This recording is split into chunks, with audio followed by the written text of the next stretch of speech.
उसको भी बहुत बड़ी ताकत मिलेगी।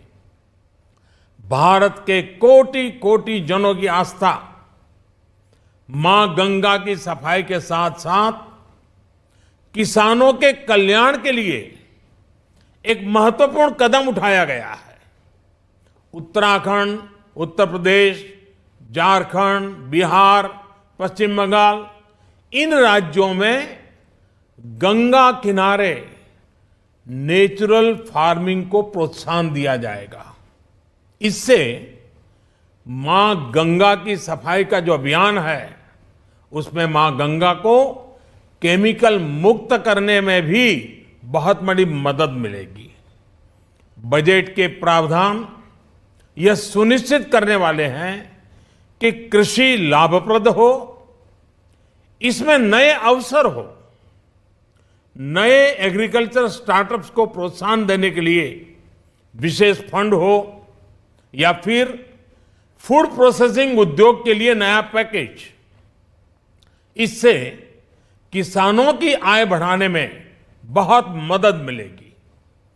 एमएसपी खरीद के माध्यम से किसानों के खाते में 2.25 लाख करोड़ रुपए से भी ज्यादा सीधे ट्रांसफर किए जा रहे हैं। कोरोना काल में एमएसएमई यानी हमारे छोटे उद्योगों की मदद और उनकी सुरक्षा के लिए देश ने लगातार अनेक निर्णय लिए थे, अनेक प्रकार की मदद पहुंचाई थी। इस बजट में क्रेडिट गारंटी में रिकॉर्ड वृद्धि के साथ ही कई नई योजनाओं का ऐलान किया गया है। डिफेंस के कैपिटल बजट का 68% डोमेस्टिक इंडस्ट्री को रिजर्व करने का भी बड़ा लाभ भारत के एमएसएमई सेक्टर को मिलेगा। ये आत्मनिर्भरता की तरफ बहुत बड़ा मजबूत कदम है।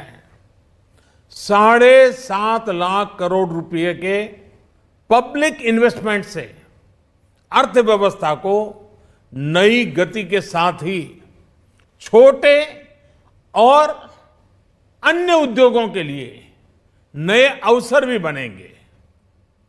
मैं वित्त मंत्री निर्मला जी और उनकी पूरी टीम को इस पीपल फ्रेंडली और प्रोग्रेसिव बजट के लिए बहुत बहुत बधाई देता हूं।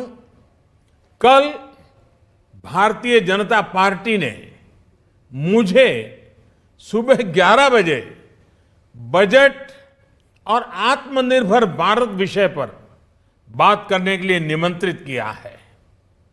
कल 11 बजे मैं बजट के इस विषय पर विस्तार से बात करूंगा।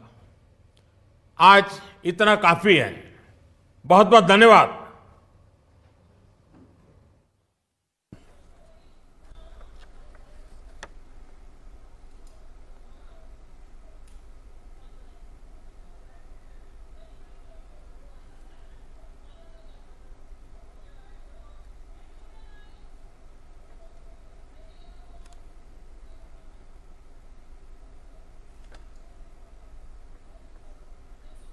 तो बजट के बाद में पहली प्रतिक्रिया प्रधानमंत्री नरेंद्र मोदी की, उन्होंने साफ तौर से कहा कि जो बजट है वो 100 साल का विकास का एक विश्वास लेकर आया है और एक पीपल फ्रेंडली और प्रोग्रेसिव बजट के तौर पे निश्चित तौर से उन्होंने इस बात को कहा। और कैसे कहा कि अर्थव्यवस्था को मजबूती देगा तो आम आदमी को भी हर प्रकार के अवसर इसमें दिखाई पड़ेंगे। बिल्कुल, जो महत्वपूर्ण बातें थी, प्रधानमंत्री ने जोर दिया कि जिन कारणों से इस बजट को समाज का हर वर्ग महसूस कर रहा है, उसको बेहतर पा रहा है, उसको प्रगतिशील मान रहा है, उसमें सबसे